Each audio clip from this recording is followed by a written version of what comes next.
Hi, everyone. Welcome to fall.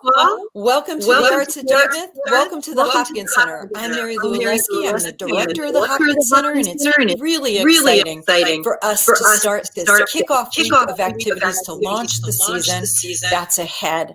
Special welcome to all of our new students, and especially the class of 2024. We are very excited to bring Dartmouth community together for these talks and activities.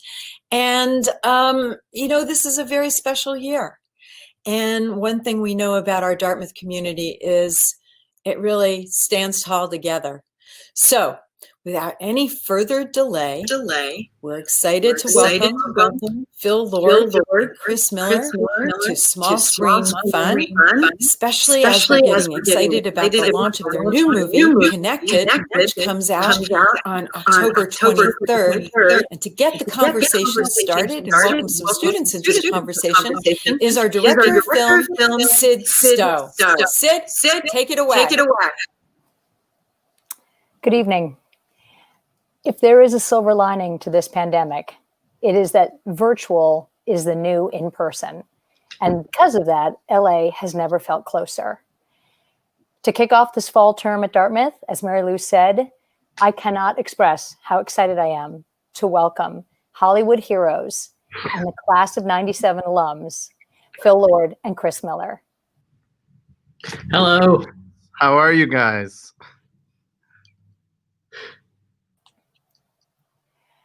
Okay, here we go. So your story is too good to be true. We're going to just say that. It's a lot. It's a lot.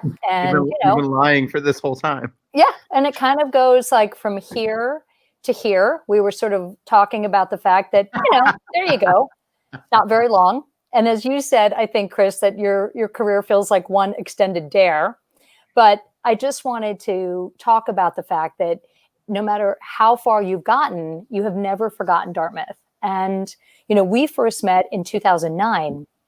You came to campus to receive the International Animation Award from your beloved Professor David Ehrlich. And you brought Cloudy with a Chance of Meatballs, which I saw in Spalding. And then you delivered the arts keynote address in 2012. And you brought us 21 Jump Street. And over the years, you've given us a sneak preview of Lego Movie, Lego Batman, and there was an incognito return back in 2018. You came back to see, and there he is, the infamous David Ehrlich in the middle for an animation reunion. And every winter, you interact with film students when they're on their LA foreign study. So I just want to say on behalf of all of us, thank you for your time and your effort and your movies.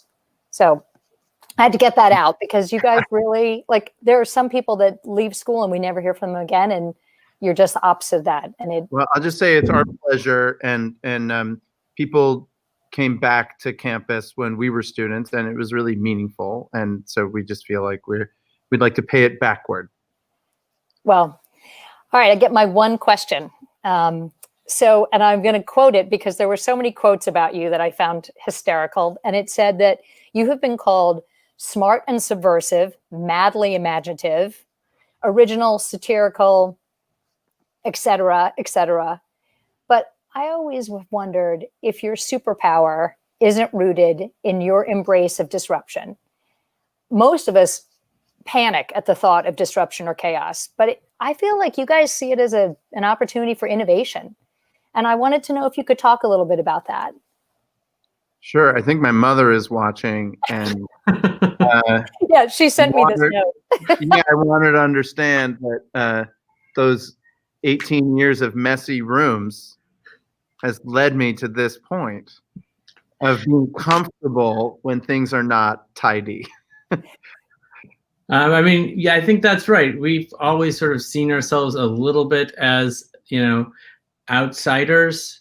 Even at Dartmouth, we were, making these student animated films while everyone else was preparing to be an iBanker or a consultant, and going in for interviews in the office across from where we were working, and we always felt like, well, we're not doing it the normal way, and so we felt like we're a little bit outside of the system, and so that's where we feel comfortable is sort of looking at it from the outside and having a little bit of fun. But it's kind of boring for us if you want to do something that just feels like everything else that's already been done. So whenever we approach a project, we think about like what's the new way to do this, and what's interesting about it, what hasn't been done before, and what are we trying to say, and all that type of stuff.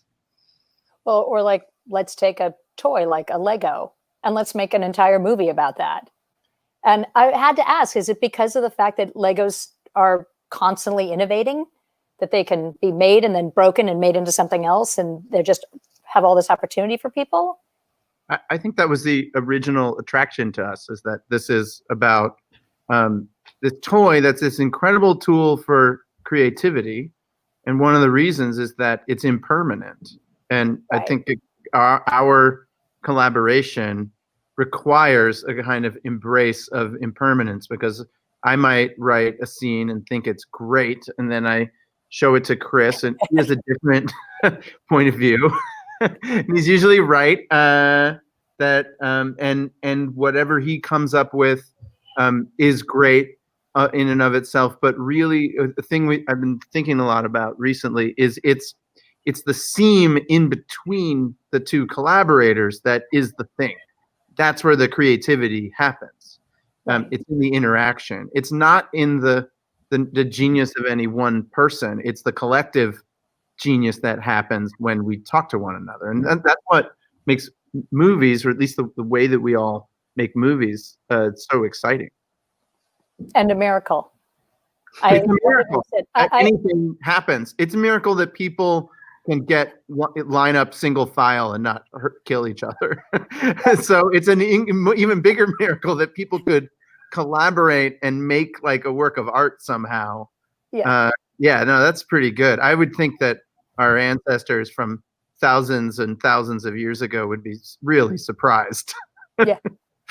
No, I felt the same. Every time a movie gets on a screen and you know how it was made, you're like, I can't even believe it got here. But anyway, well, I'm going to turn this over to the students, talk about disruption. We're going to change the whole narrative now. Before I do, I want to run a clip actually of your new film that's coming out on October 23rd, Connected, which also deals with the issues of disruption, innovation, and conflict, and dads and daughters. And then after that, we're going to have Lauren and Sophie will be on the screen to ask you questions, and you guys can take it from there. So Great. If we're ready, we're going to cue up the trailer for their new film, Connected.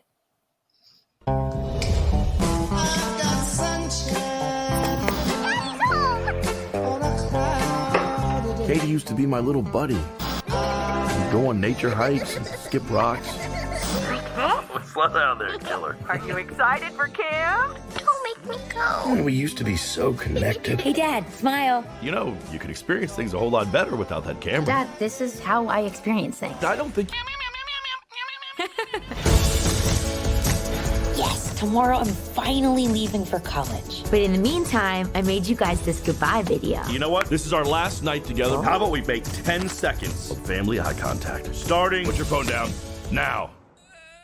No, you're allowed to blink. It's just eye contact. Ugh, finally. No screens at the table. Lynn, why are you kicking me? I don't understand. I'm just gonna... No, look, I'll watch it. Dad, it's too late. Look, I want to watch it. Dad, this is exactly why I'm excited to leave tomorrow. Katie. I know you can fix this.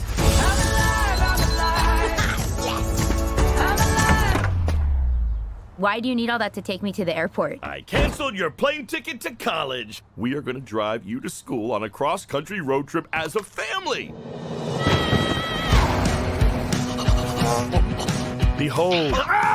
And now I present tricking Rick Mitchell into kissing a dog. Dang it, Katie! Dang it, Katie! Hey, Dad, can you check the trunk? Yeah, sure. Dang it, Katie!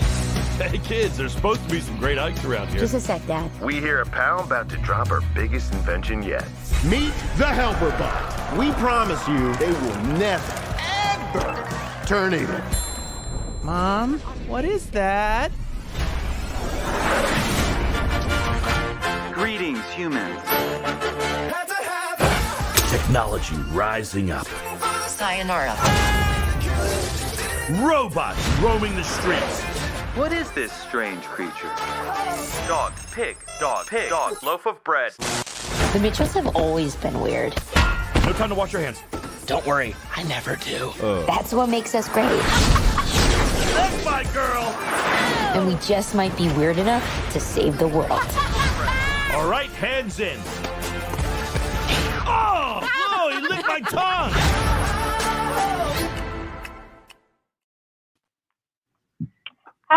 Hi guys, how are you guys? Hello. Good. My name is Lauren. I'm a 22. I am a film and German double major, and I'm super excited to be talking to you guys. I have the first question, and my question for the both of you is, as the filmmakers behind beloved family favorite animated features like Cloudy with a Chance of Meatballs and the Lego Movie, and some of the most cult classic R-rated comedies like 21 Jump Street and the wittiest series on television, I was just wondering, how do you guys both succeed in creating such a diverse portfolio of films and series? And what are some tips that you would give aspiring filmmakers yearning to demonstrate their own ability to work with various genres? That's a good question. I mean, it's a span of many years that we've done a lot of these things. My advice is to get old.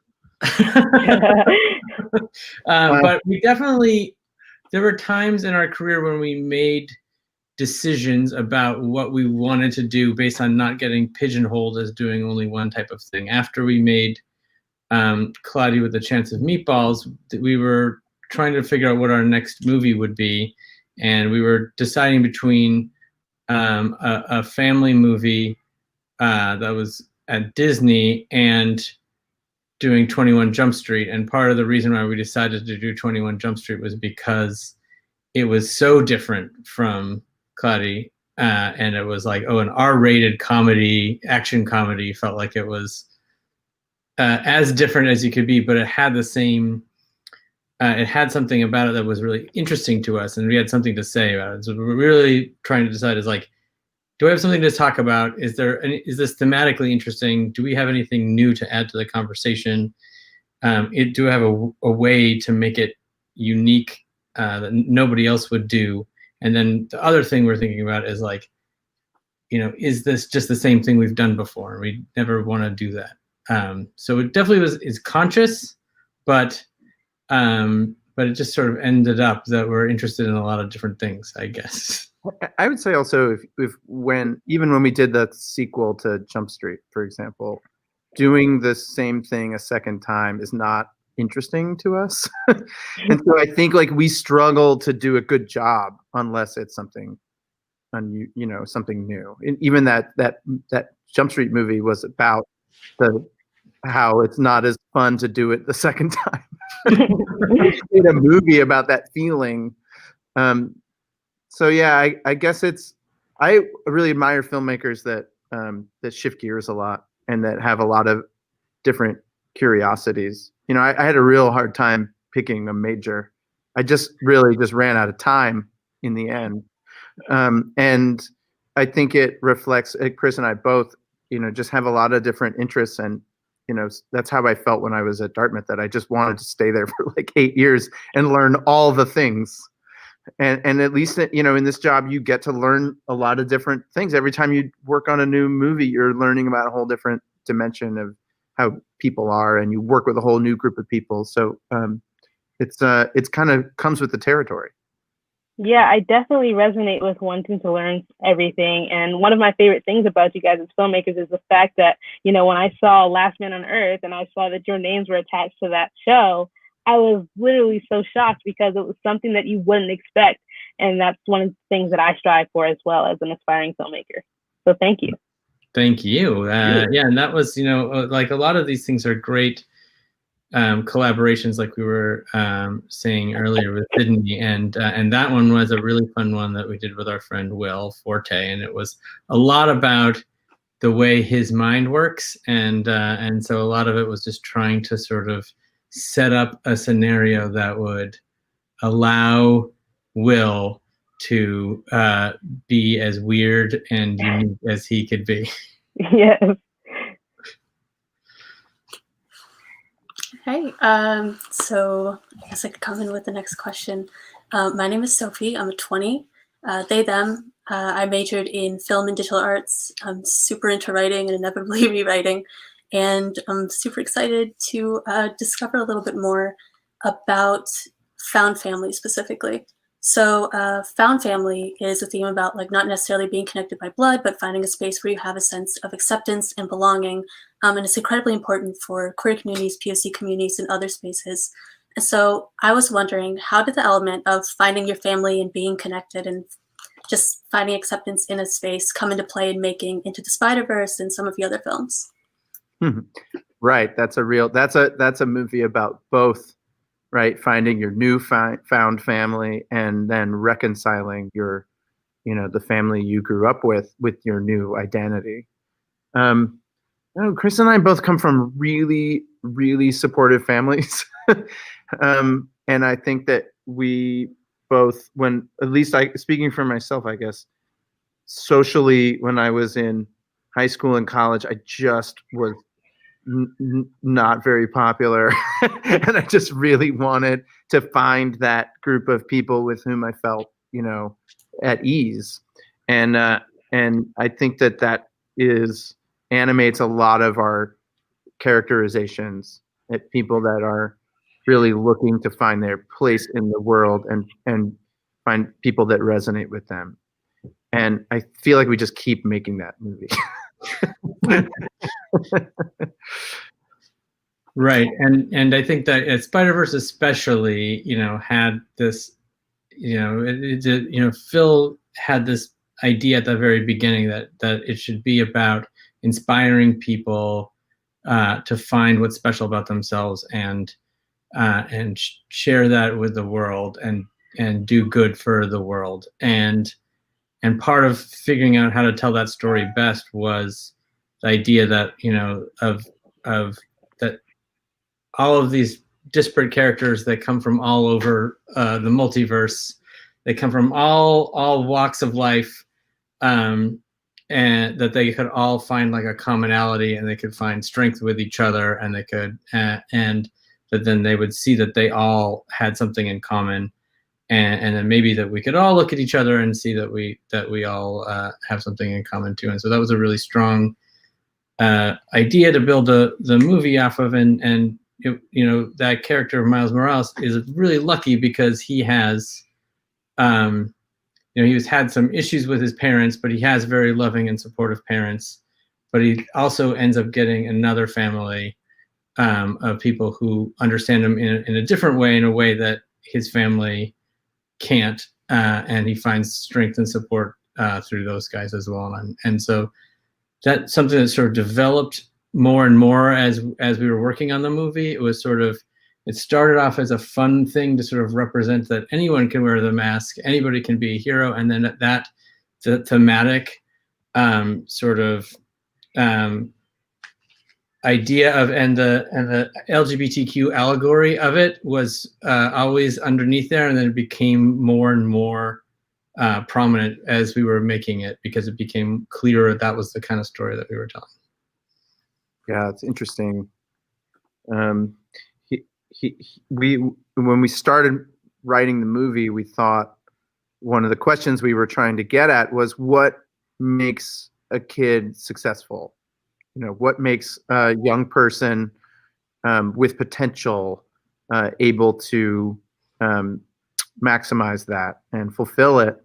And everything we looked at and everybody we talked to, it had a lot to do with attention.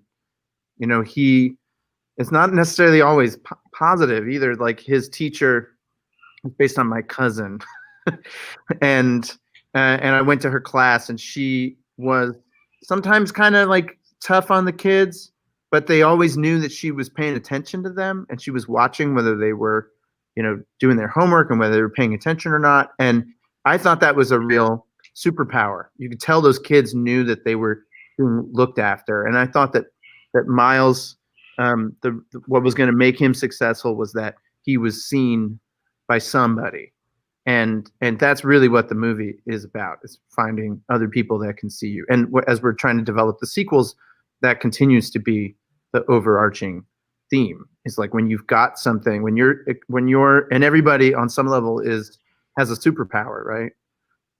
And but not everybody shares the same one. So much of our lives are about finding those other folks that with whom we resonate and sort of binding together, and using that strength to to support each other. That film was definitely, it really emotionally resonated. I know the theme of finding family also pops up in like the Lego movie, and it made me laugh, it made me cry, and I love that. I know. It's a funny thing that we're working on this, we're finishing Connected this week. And one of the big things we spent a lot of energy on was trying to add more moments when people were just nice to each other. And we realized that is much more spectacular than watching people fight. And what we've noticed in our stuff is you can only tolerate people fighting for a very short amount of time. You can really tolerate a lot of watching people get along. I think we all know what it's like to not get along, and being able to present an affirmative, positive example of things working out can be really important. Thank you so much. Thank you for your questions. Thank you. So I'm gonna bring in the next questioners. There's Noah and Rihanna. Hello. Hey guys. Hi. Hey. So we're really excited to have you. My name's Noah. I'm a government major and Black Studies minor. And in the theme of asking about Into the Spider-Verse, I know that a lot of people, especially people that I know, were very excited for the film, especially with the themes of diversity and representation. Especially right now, it's good to have role models and people to look up to, no matter what demographic and what age. So I was just kind of wondering your own thoughts about diversity and representation within the film world at large, and kind of how you guys position yourself and see yourself carrying on that tradition within your own work, or experiencing it through others as well. Thank you. Oh gosh, I'd say that we have a long way to go. I think that when we look at the folks that are younger than us and coming up behind us, we get really excited and really optimistic, and a little scared because I got to keep working and getting paid, and I don't want to be have more talented people eclipse me. So when you get here, hire me. Because I need to keep my insurance going. But it is really electrifying, particularly in the animation world, but all throughout the film and culture business. You just see the vibrancy and diversity of the next generation of filmmakers, and it's a thrill. So I'd say that we spend a lot of energy as a company talking about this. We spent a lot of energy this summer talking about how we can do even better. And we hope that, as producers, we can help some of those emerging voices. We can help them learn the things that we've learned and try to, make it easier for folks to get their vision on the screen.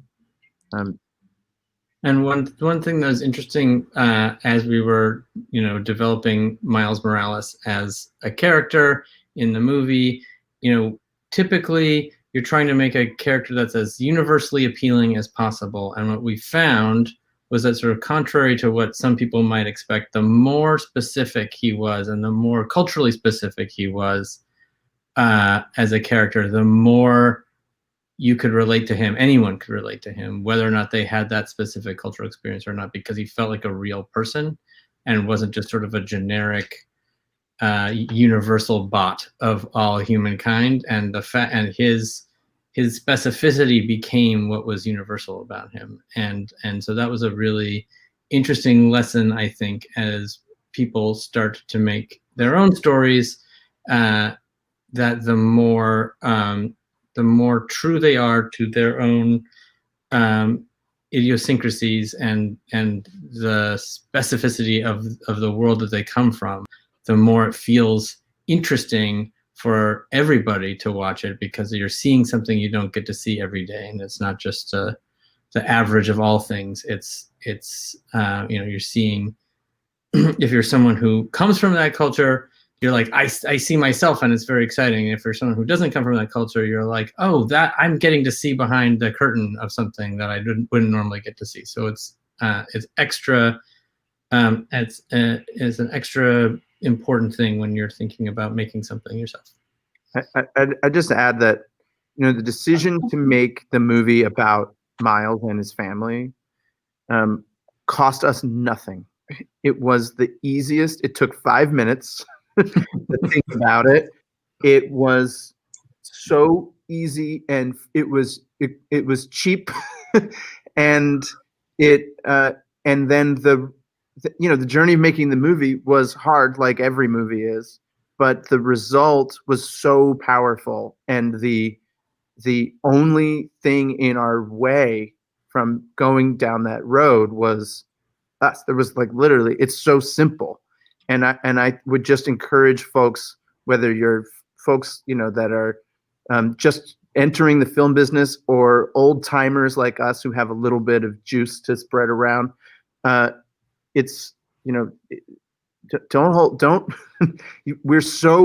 so much power to influence folks' lives and bring a lot of happiness to folks if we just make the very easy and simple choice to be more inclusive.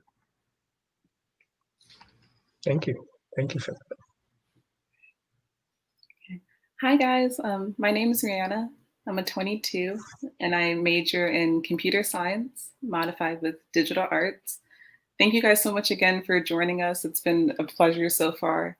So my question actually relates back to Spider-Verse.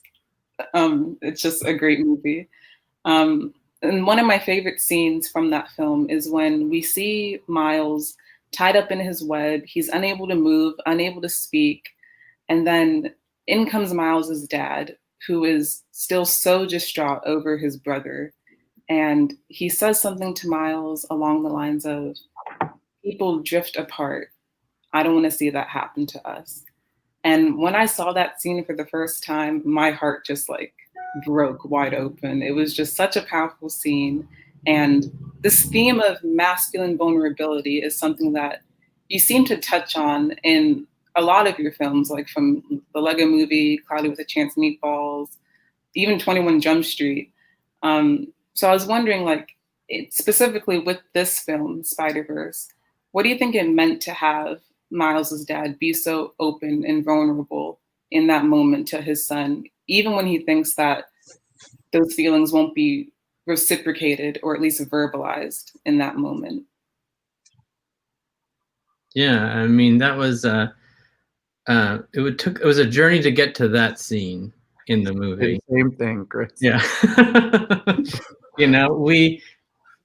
You're kind of wandering around in the dark a little bit when you're making a movie. You think you know what you're doing, and realizing that Miles' relationship with his dad was actually the thing that mattered most was pretty late in the process, and it actually was, as much as everybody, including us, complain about studio notes and executives, was pointed out by the head of, the president of Sony film division, Tom Rothman, who's like, this is a movie about Miles and his dad. This scene, you need to have this scene between him and his dad. And we were like, oh my gosh, he's totally right. He's not wrong. That's the line about that person. I don't like that he doesn't like everything I do, but he's not wrong. But we realized that it was structurally in that movie that Miles needed one more. He needed the belief of his father to really unlock his own personality and feel comfortable being himself, because he was feeling pulled in different directions and he felt like he couldn't really express himself because he was feeling like he was letting down his dad, and it was only when his dad sort of was like, I'm going to accept you for who you are, that he was able to sort of overcome what was holding him back and become his best self. And I think that's a really important message for the parents in the audience, who hopefully will like think about their own kids and what their expectations are of them, and how they should try to be accepting and understanding of who they are. And I think that's it is a theme that runs through us. And it's kind of funny, as Phil mentioned, we have very supportive parents who like were nervous about us coming out to Hollywood to try and make it, but didn't forbid it from happening. And didn't expressly forbid. So we were lucky in that way. So it's not like we were trying to tell the story like, whoa, once my dad sees this story, he'll understand me now. No. Do you remember, were you in the screening with where my dad came to see Cloudy, which is about, a dad who can't express his love for his son. And he sat next to me, and somebody before we sat down was like, oh, is this about you and your dad? And I was like, no. And then my dad proceeded, the whole time we were watching the movie, he would just say super loud in front of all these studio executives, "This is wonderful. Son, what a delight. You are a wonderful young man." I don't know where it comes from. We keep making these like child movies. I don't know. I guess it's elemental, huh? Yeah. And I mean, like, my dad is less expressive, I think, than your dad, but but he's very it is something that feels like it's really important to put out a positive role model for families as something to like a path to live, and that's sort of part of our responsibility as filmmakers, is to to show people a way that might work. And as long as it's not soapboxy and preachy and didactic, it like you can internalize it and think, you know what, maybe I should be a better person. Then we kind of feel like we haven't wasted our time. Yeah, it feels like as a college student, it's just like you're always teetering the line between wanting to do your passion and then wanting to make your parents proud and right, and be responsible, and these colleges are not free. And yeah, I know. I was, like I said, like Noah, I was a government major, government and studio art, because it didn't seem responsible when I was starting to go into a creative field. But then it just was never gonna happen any other way. Well, thank you guys so much. It's been a pleasure. Thank you, guys. I'm going to bring in the next two questionnaires, Katie and Sydney. Oh, look at that. Bagel. A bagel. Yeah. Oh my goodness, hello. Hi guys, I'm Katie Gorenstein. I'm a 22 and I am a film modified with theater major. And I have the wondrous pleasure with Sydney of bringing in all of these fantastic audience questions. We have about 20-25 minutes left with you two, and hopefully we'll be able to get as many audience questions in as possible. So keep them coming. They're all fantastic. Lightning round. The first audience question I have for you is from Callan Fitzpatrick, and he writes that he is 11 years old, and he would like to know what you two were up to when you were 11 years old, especially in terms of creativity, and if you had a favorite character back then or an inspiration. That's a great question. When I was 11, I actually have a son who's 11 downstairs right now. But when I was 11, I was I was drawing cartoons. I was making a little weird short films with my parents' video camera.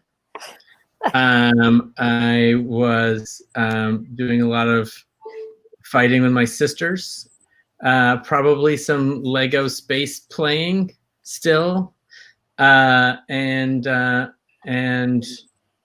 sometimes we would also do newspaper. We would play newspaper or TV news personalities, and we would take turns being weather and sports and anchors and make up fake silly stories and put on a show for our fans. But a lot of weird creative exercises. To make puppets. I made a turkey puppet that I brought to the Thanksgiving dinner table when I was 11. And when they served the turkey, I said, "Uncle Harold." And my grandmother went, "Honestly." So that was the type of 11-year-old I was. Phil? That sounds pretty familiar. I grew up in a really musical family, and my grandmother was an artist, and I was the one person who drew. We were all making music all the time together and singing around the piano and stuff, but I really liked to draw. I guess I'm an introvert. But when I was 11, we ran out of, we had read through the 8th grade reader. We were in the 6th grade, and then I was in a public elementary school. And they ran out of readers for us because they couldn't give us the 9th grade. So my reading group were kind of set loose in the library with no supervision, and the librarian had a video camera. So we were making these, we were making comic books and kind of selling them at the 10-cent, the school store, and at a loss, because the paper and the toner alone was a lot more money than what we returned. But we thought that we really had to stoke the sales, so we created a television commercial, and we realized that if you start and stop the camera, you could make things appear and disappear. So it was very exciting when we realized we could do special effects.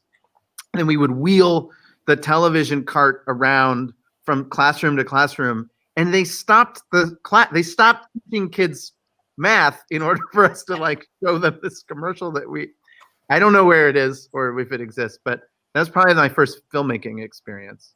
And it was a collaborative effort, I have to say. Explains a lot. Yeah. Those are fantastic stories. So our next question is a combination of two questions we've gotten in the chat. Daisha Thornton, class of 23, shout out to a Dartmouth Film Society regular, and Michael Cardy would both like to know about how so much of your work is building off of very well-known source materials, some more familiar, like the children's book Cloudy with a Chance of Meatballs, some more surprising, like the toy Legos. So how do you decide to stick to source materials or get very far away from them? And Michael would specifically like to know if you're ever working with the creators of those source materials, like the writers of the Spider-Man comics. Yeah, I mean, it sort of depends on, obviously Lego doesn't have a story. It's just a bunch of bricks. And similarly with Cloudy with a Chance of Meatballs, there wasn't really much of a story there. It was sort of a concept book of it rained food in this weird island. It's got a lot of cool set pieces and no characters, which it makes it a perfect Hollywood movie, I'd say. But when we were making the Lego movie, it was a lot about the creativity of people making these little brick films, these stop motion films with Lego in their basement. And I was helping my nephew make a Pinewood Derby racer, and he really wanted to make it just outlandish with feathers and all pipe cleaners and all this stuff. And I was like, "You're gonna come in last in the race, buddy." And I had to sort of check my desire to make a fast racer and let him help him with a hot glue gun to make it as creative and outrageous as he wanted it to be. And I realized I'm being why do I care what his thing looks like? If he loves it, then then it's a win. Right. And that was sort of part of the thinking that went into making Lego Movie was let's let a kid's creativity, let's tamp down on creativity, because Lego is such a great tool for that. I got a little bit off on a tangent there, but we have the question was about like adapting things, and I Yes. think you and I have a healthy amount of respect for the source material, which is some. And, and I think we, with Lego being like a prime example of, we really appreciate what that toy does and how it's a tool for creativity, and the family that created that toy had certain values that they put into it of quality and wanting to facilitate kids play, and that it uses both sides of your brain and all of these things that were really interesting ideas.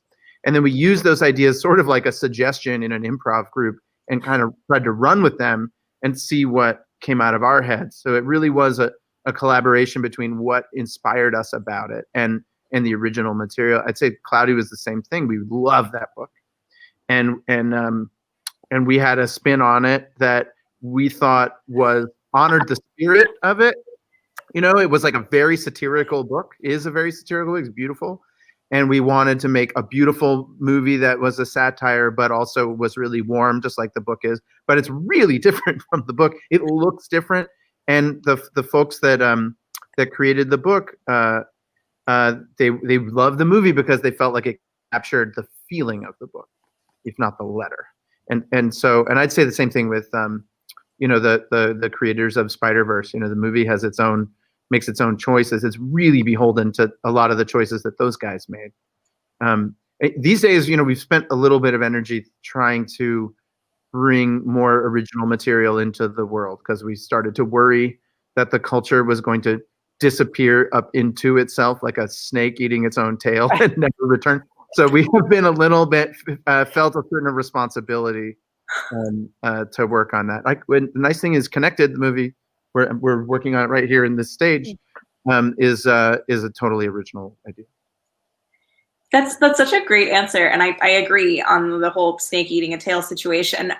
So you mentioned how Cloudy is a satirical piece, and Lauren earlier made such a smart point about how your work is in so many different mediums, and it can seem like it's so very different, but something that's unifying is that it's satire in a lot of ways. And Grant has a really good question. Grant, I think I ran into you earlier today, but I'm not sure because you were wearing your mask. Wearing your mask is awesome, but it means I'm not sure if I saw you or not. But he'd like to know how you've decided throughout your career the different things you're going to satirize, Clone High, which is making fun of some of the most influential people across history, and some of your later work, and how you decide what to satirize, and if your tastes in comedy and specifically like targets of satire have changed over your time. Yeah, when you're doing satire, I feel like you always want to be punching up, as people in power, people who, maybe deserve to be taken down a peg, I guess. It's not funny. It's just mean-spirited to be punching down to, people who are, have less advantageous situations and aren't, holders of the reins of power. So if you're going to be throwing stones into a glass house, it better be a really fancy glass house that you're throwing stones. And the other part of it is that usually when we're doing satire, it comes from a place of love, and for sort of making fun of a genre, or like. It's often because we're finding what we love about it, and what makes it specific and what makes it itself. And in both Lego Movie and Spider-Verse, there are characters from different worlds that have different genres that they come from. In the Lego Movie, there's a pirate and a spaceman and a wizard, and like a ninja parkour woman. And Batman. Right, exactly, and Batman. And it's sort of like the way my kids play with Legos, where they're just sort of like, yeah, sure, we'll put Batman and the Millennium Falcon. But Mermaid. And the same thing was true on Spider-Verse, where you're like, oh, we've got a talking pig and and an animated person and a black and white character from the 30s. But all of those are like, because they were so different from each other visually, and because they came from sort of genres that we loved, and we could sort of exaggerate and satirize, because when it comes from a place of just outright hate, it's not very fun. No one wants to watch hate on screen. It's not that entertaining. That's a great answer, and it's really nice to hear that, because I'm a member of a group here on campus called the Dartmouth Comedy Network, where we do sketch comedy and stand up, and sort of like our very first thing that we do in our intro to sketch writing workshop is defining punching up versus punching down, and being mean versus bringing down people in power. Those are very important. That's a big distinction. It's nice to hear that from you guys. So now is the time when we ask about your time at Dartmouth. Shout out to folks like Zia and AZ Callahan and a whole bunch of people in the chat who have a variety of different questions about your time at Dartmouth, but things you did, funny stories, good classes, FOCO tricks, whatever. We crashed the Hanover High prom a couple times. Oh. Yeah, 3 straight years we did it. Yeah, that was a good move. We were walking increasingly 21 Jump Street, sorry. It was at Right out the of 21 Hanover Jump Inn. Street. We saw all these kids in the Hanover Inn in tuxedos and fancy dresses, and we were like, what is this? Got to get in on this. And we thought it was a Hanover High prom, so we didn't have tuxedos, but we borrowed dark pants and blue blazers and bow ties, and us and 2 women decided. We went to the food court and got some parsley for a corsage, and duct taped it on their arms, and then we snuck in and then got kicked out. We lasted about 90 seconds. I'd say. Right. Oh, But the really? second time, Year after year, we Yeah. got better at impersonating. Yes. The people. second time we Got claimed better we were with the band, and we were called Party in a Pouch to get people dancing, and it totally worked. Yeah. For a while.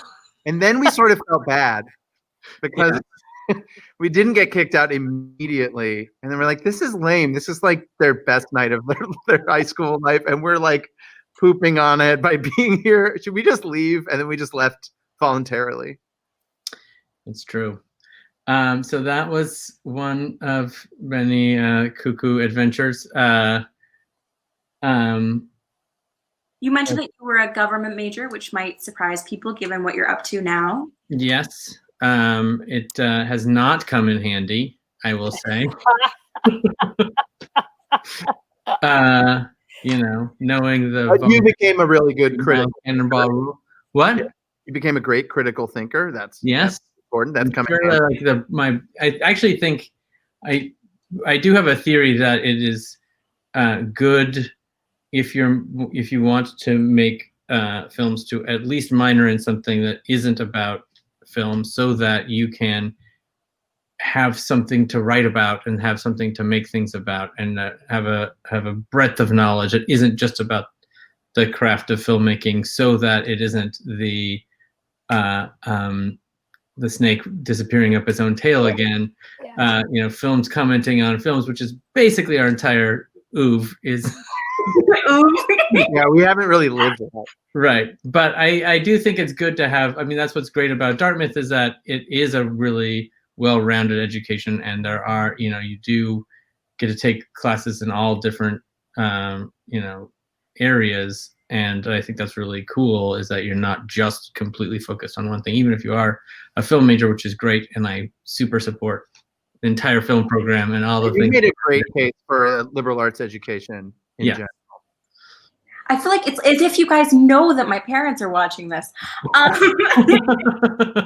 but you animated, you had a cartoon strip. Didn't both of you have it in the TV? We did. Yep. Chris was significantly better and more. Not better, just more often. It was a lot more is better. Yes. We did daily comic strips, did stuff in the Jack-O-Lantern, and did Dog Day Players. And you were in the Greek. That's still around. I don't know if that's still around. Yeah. Wow. And you were Greek, right? Yes, I was in a fraternity, and Phil was in a Marna. I was in Alpha Chi Alpha. Is that still around? Yep. All right. So is the Marna. And Marna is also still around. There you go. I was sort of a little bit at both. I kind of spent as much time in Marna as I did at Alpha Chi. Have your cake and eat it too. Yeah. So I was unusual in that regard. All right, and you're gonna. Violet did ask in the chat. Apparently, the rumor of the girlfriend hair on fire yes, has reached all the way to YouTube. So, if you can just give us a quick update on that. Oh wow! Yes, it is true. When Phil and I were freshman fall, our friendship was, we'll say, cemented when I accidentally lit Phil's girlfriend's hair on fire. Her name was Heather Melanson, still is Heather Melanson. Yeah.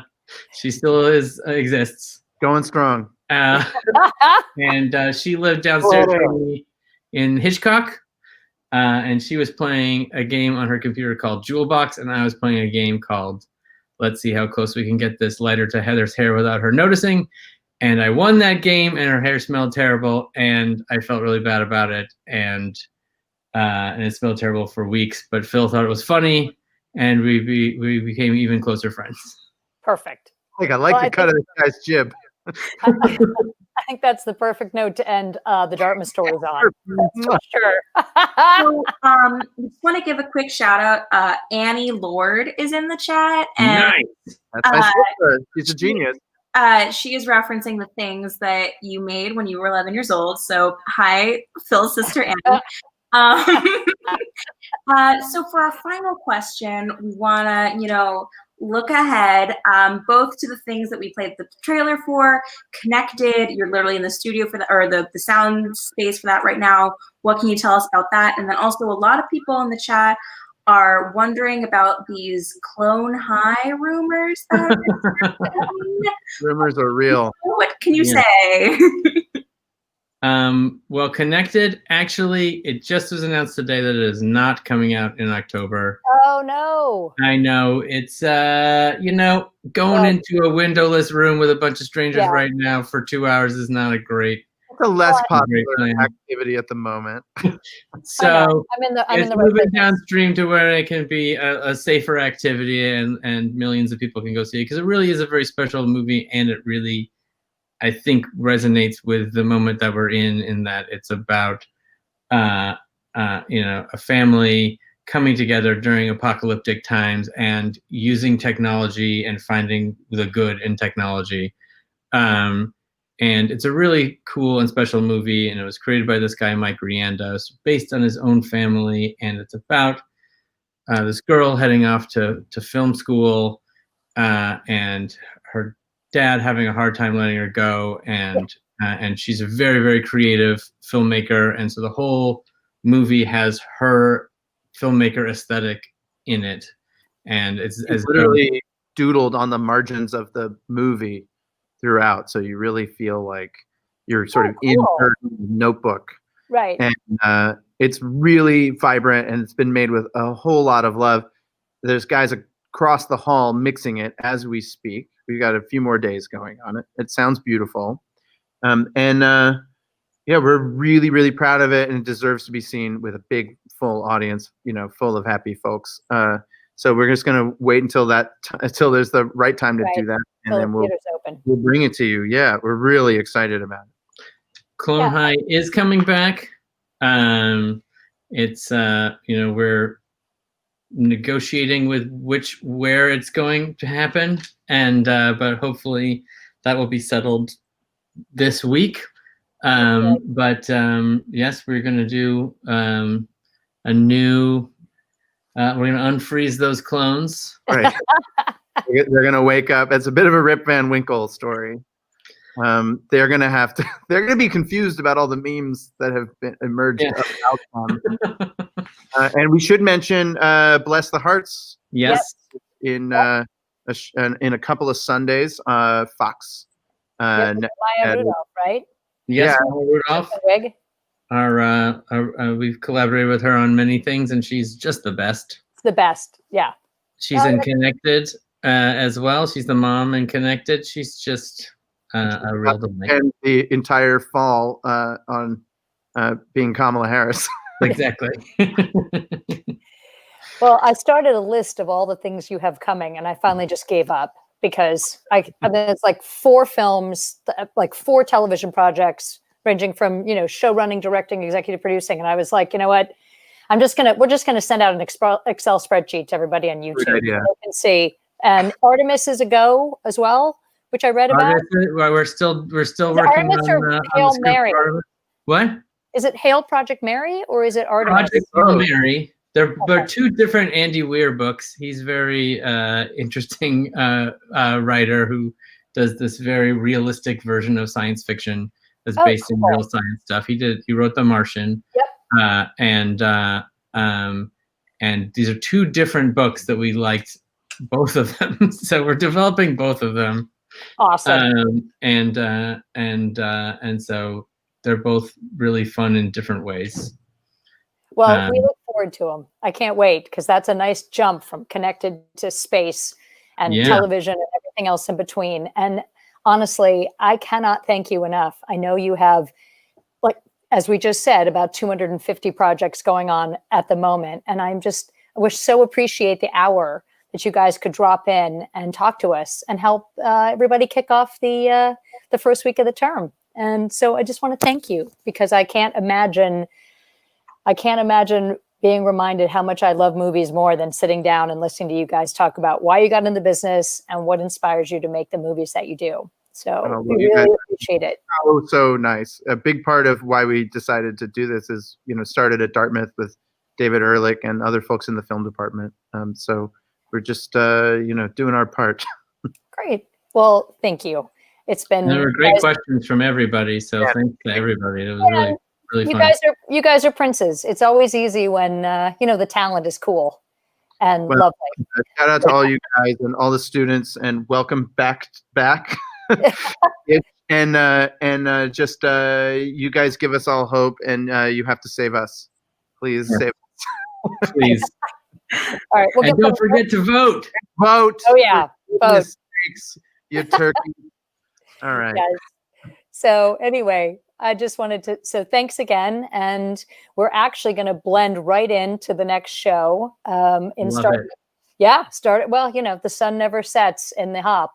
Starting in 1 minute, we're going live to a hip hop and R&B dance party in LA with Angel and Dren, who are alums, fashionistas, and programming board mavens. And then next week, Trevor Noah will be here. Actually, in partnership with Montgomery, he's going to do a fireside chat for the campus. So I think we've got everybody set up.